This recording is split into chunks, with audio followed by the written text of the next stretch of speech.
6월 마지막 주일, 오늘 또 주님 앞에 나와 예배하는 사랑하는 교우 여러분들에게 주님의 크신 은혜와 은총과 축복이 함께하기를 소원합니다. 우리 옆 사람과 인사하십시다.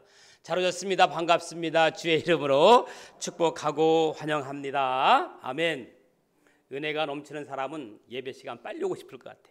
제가 어제 야구를 보는데, 가끔 종종 시간이 될 때 야구를 보는데, 그 한화의 신인 투수가 너무 잘 던지는 거예요. 8회까지 던지는데 아주 중간에 쉬지도 않고 벌써 마운드에 올라와 있어요. 너무 막 잘 되니까 계속 먼저 쉬지도 않고 앞에 이렇게 나와서 연습하는 모습을 보았습니다. 무덥지만 오늘 또 기쁨으로 예배드리는 여러분들을 주의 이름으로 진심으로 다시 한번 축복합니다.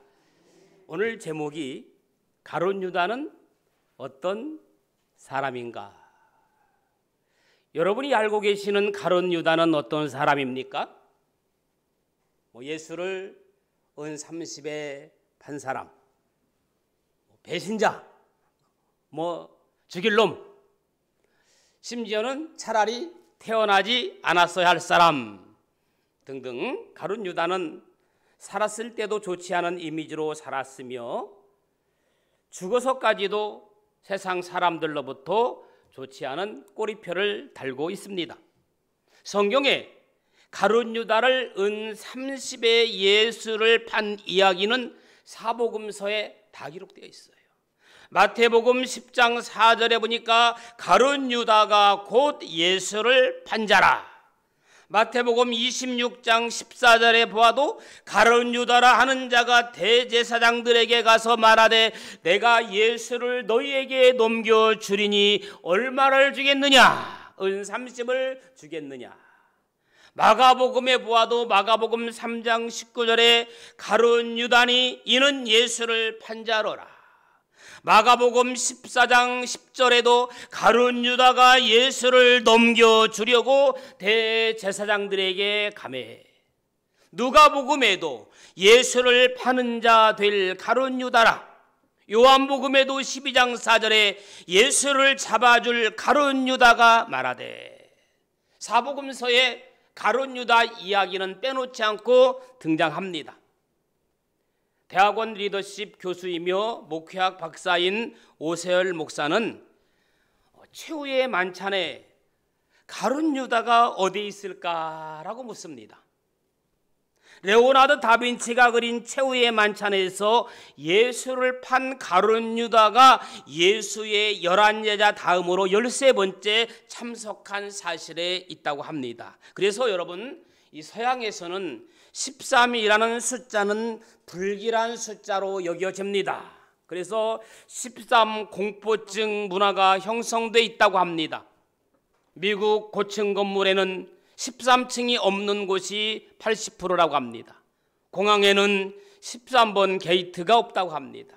병원과 호텔에는 13호실이 없고, 또 이탈리아 피렌체 건물 주소에는 12와 14 사이에 13을 생략하고 12.5를 넣는다고 합니다.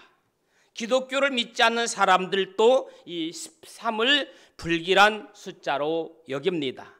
1년 12개월, 12궁도, 올림포스의 12신 등 예부터 12라는 숫자가 완전 숫자로 여겨지기 왔습니다. 그래서 축구나 야구, 농구 선수의 13번 등번호가 없는 것도 이에 기인합니다.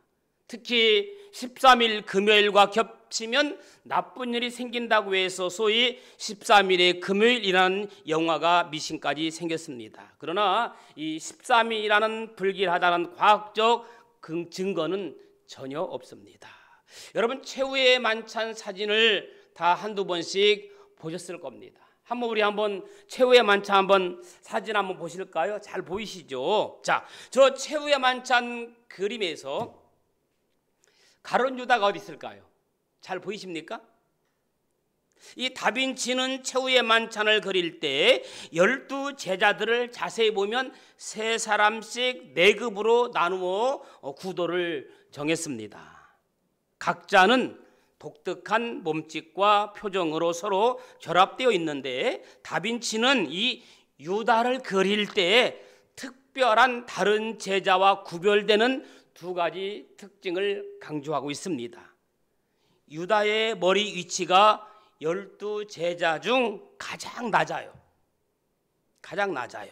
또 얼굴의 표정은 다른 제자들에 비해 어둡고 검게 표현되어 있습니다.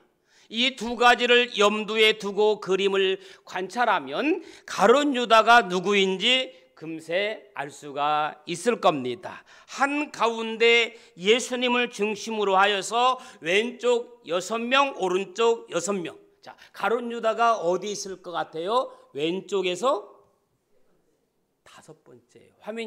화면이 심해서 잘 모르는 걸로 알게요. 처음에 앞에가 바돌로메, 그 다음에 세베대의 큰아들 야고보, 그리고 안드레, 베드로, 가룟 유다가 고개를 숙였고 얼굴이 까무잡잡하잖아요. 그리고 요한, 한가운데 예수, 그 다음에 오른쪽으로 알파오의 아들 야고보, 도마, 빌립보, 그 다음에 마태, 다데오의 유다, 시몬, 이렇게 12제자로 구성되어 있습니다. 뭐 참고적으로 여러분들이 이렇게 최후의 만찬을 보면서 그것도 기억해 두면 좋을 것 같다는 생각이 들어서 말씀드립니다. 자, 이제 화면을 치워주시고, 여러분, 베다니의 집에서 마리아가 이런 일이 있었습니다. 예수의 발에 비싼 향유를 붓고 자신의 머리털로 그 발을 닦습니다. 그때 유다는 마리아에게 이렇게 얘기합니다. 왜 향유를 300데나리온에 팔아 가난한 자들에게 주지 않는 자고 나무랍니다. 낭비라고 말합니다. 그러나 실은 유다는 회계를 맡으며 돈을 빼돌리는 도적입니다. 유다는 도덕의 본성을 드러내 결국 은화 30립에 예수를 팔아넘기고 허공에 매달려 비참한 최후를 맞이하죠.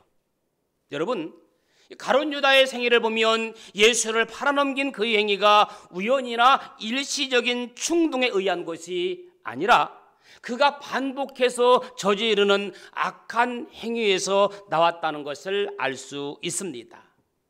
그런데 그는 마지막에는 자신의 양심의 가책을 받고 지나버린 과거를 후회하고 성경에 보니까 밭에서 자살을 합니다.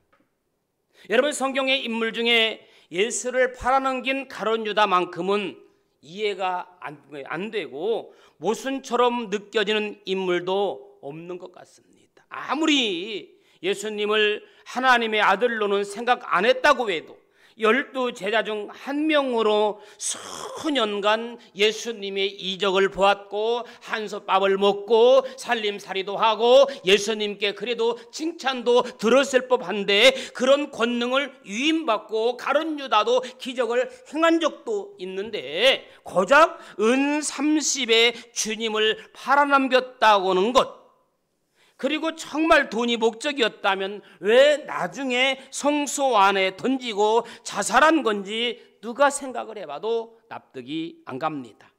여러분, 가룟 유다의 잘못은 예수님을 판 것이 잘못이 아니라 그 후가 더 잘못입니다.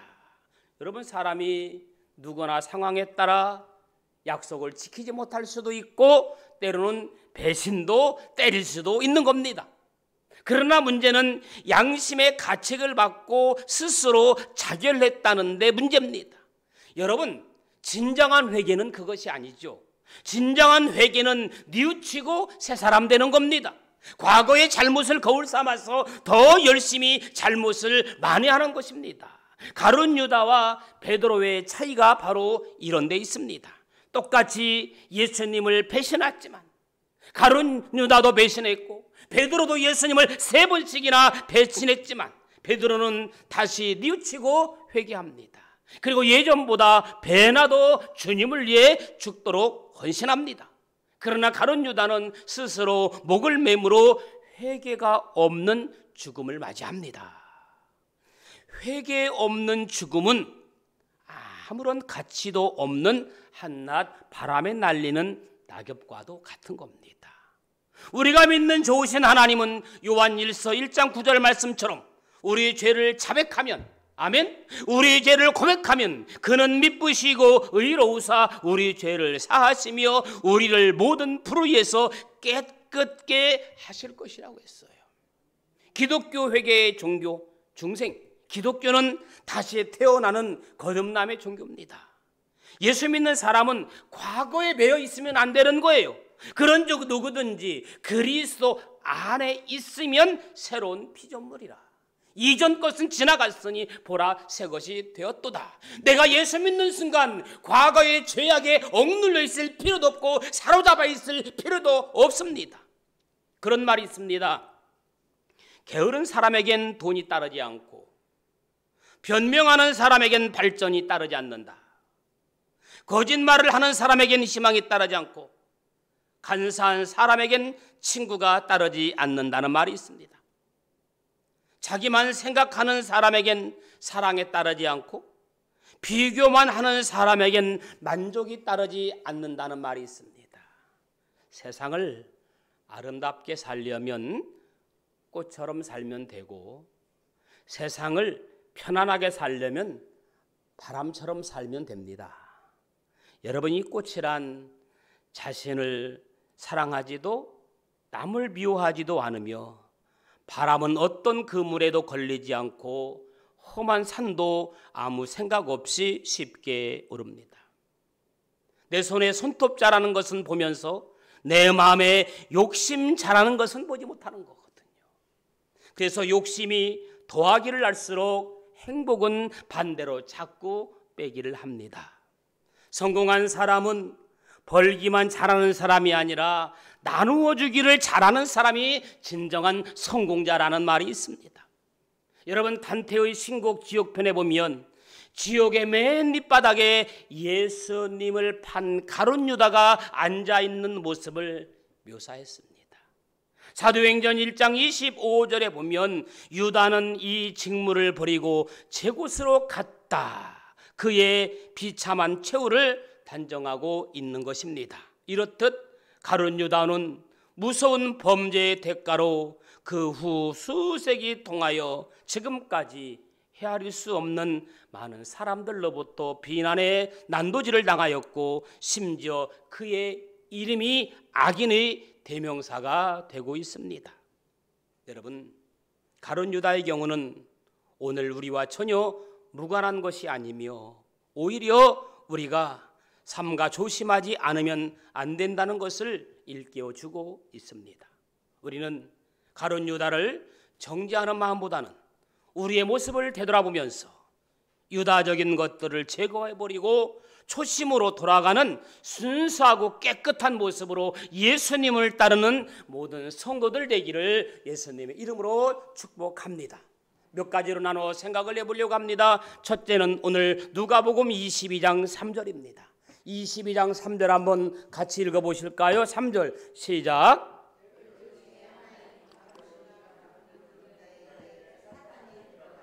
네, 여기 있는 말씀 보니까 12 중의 하나인 가룟신이라 부르는 유다에게 뭐가 들어갔다고 그랬어요? 사단이 들어갔다고 그랬어요. 그의 마음을 사단이 조종했다라고 말하고 있습니다. 요한복음 13장 2절에도 같은 말이죠. 마귀가 벌써 시몬의 아들 가룟 유다의 마음에 예수를 팔려는 생각을 넣었더니 요한복음 13장 27절에도 조각을 받은 후 고 사단이 그 속에 들어간지라. 가룟 유다의 마음속에 예수를 팔려는 생각을 넣은 것은 가룟 유다 자신이 아니라 그 마음속에 이미 사단이 침투했다고 밝히고 있습니다. 그런데 예수님의 제자 가운데 마태와 마가와 누가와 요한이 생각이 달라요. 마태와 마가는 이렇게 말합니다.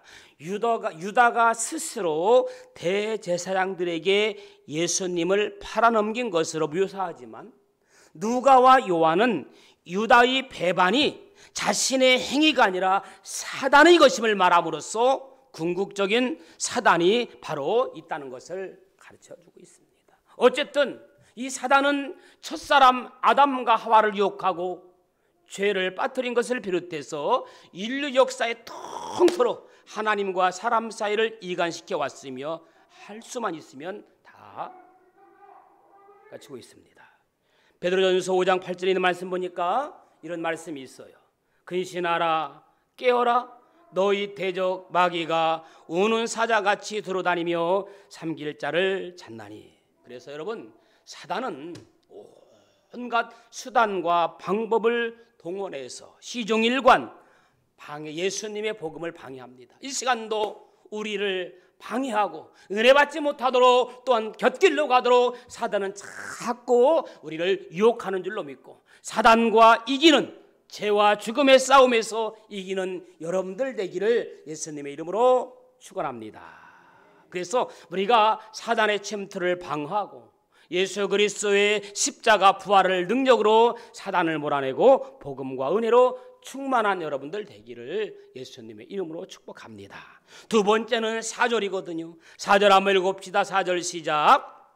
이에 유다가 대제사장들과 성전 경비대장들에게 가서 예수를 넘겨줄 방도를 의논하매. 여러분, 상의하는 거 좋아요. 좋지요? 대화하는 거 좋지요? 회의하는 거 좋지요? 그런데 지금 유다가 의논해야 될 게 상대가 아닙니다. 누구와 의논했어요? 악인들과 의논했다는 겁니다. 두 번째, 악인들과 의논 잘못된 겁니다.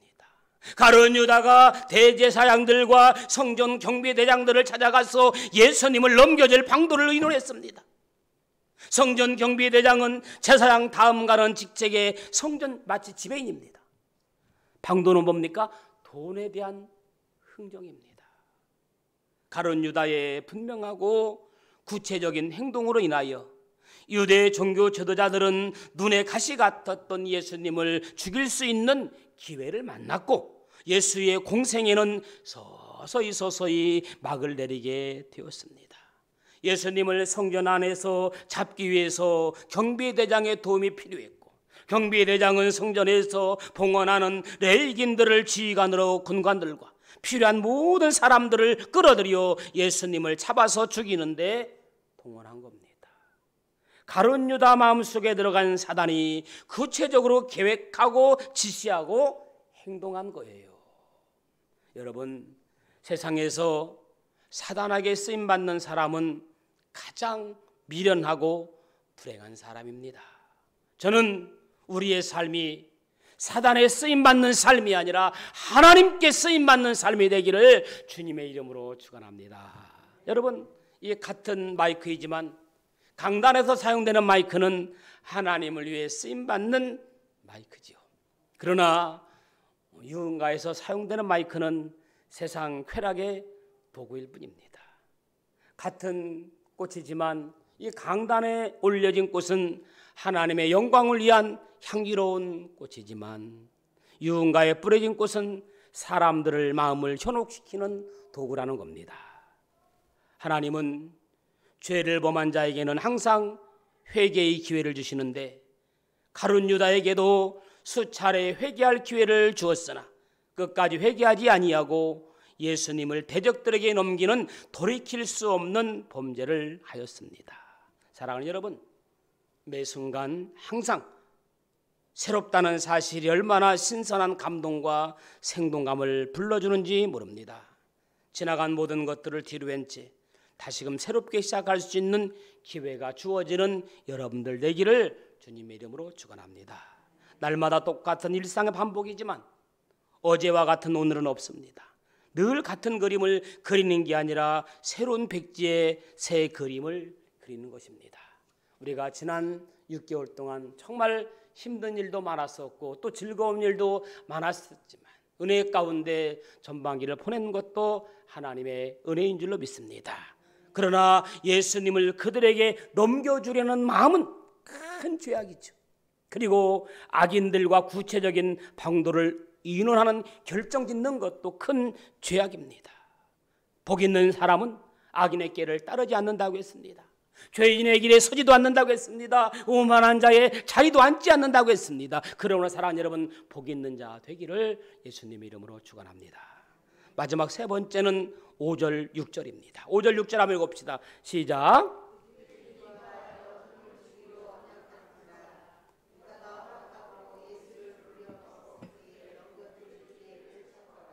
아멘. 이 땅에 살면서 돈에 대한 욕심이 없다면 거짓말입니다. 누구나 돈은 필요하고 많을수록 좋은 것이라고 합니다. 성경은 땀 흘려 열심히 모아 저축하라고 합니다. 그리고 아름답게 사용하는 지혜를 가르칩니다. 그러나 가룟 유다는 회개의 일을 보면서도 자기 호주머니를 채우기 위해 부정을 했습니다. 베다니의 마리아 집에서 예수의 발에 향유를 부었을 때 가룟 유다는 왜 이 향유를 어찌하여 300데나리온을 팔아 가난한 자들에게 주지 아니하냐 투덜거렸습니다. 그러나 그의 분심은 그 돈으로 자신의 주머니를 채우려는 생각뿐이었습니다. 예수님을 잡아서 죽이고자 하던 자에 기대하지 않던 가룟 유다가 나타나 저들은 오히려 기뻐하게 된 겁니다. 사랑하는 여러분, 말씀을 마무리합니다. 왜 예수님 가룟 유다는 예수를 팔았을까요? 사단은 언제나 나의 가장 연약한 부분으로 유혹합니다. 물질에 약한 사람은 물질로 유혹합니다. 명예에 약한 사람은 명예로 유혹합니다. 오늘 우리 마음속에 있는 물질적인 탕욕, 명예적인 욕심을 버리지 못하면 반드시 가룟 유다의 길을 걷게 되고 비참한 종말을 맞게 된다는 사실을 기억하시기 바랍니다. 사랑하는 교회 여러분, 누구나 가룟 유다가 될 수 있습니다.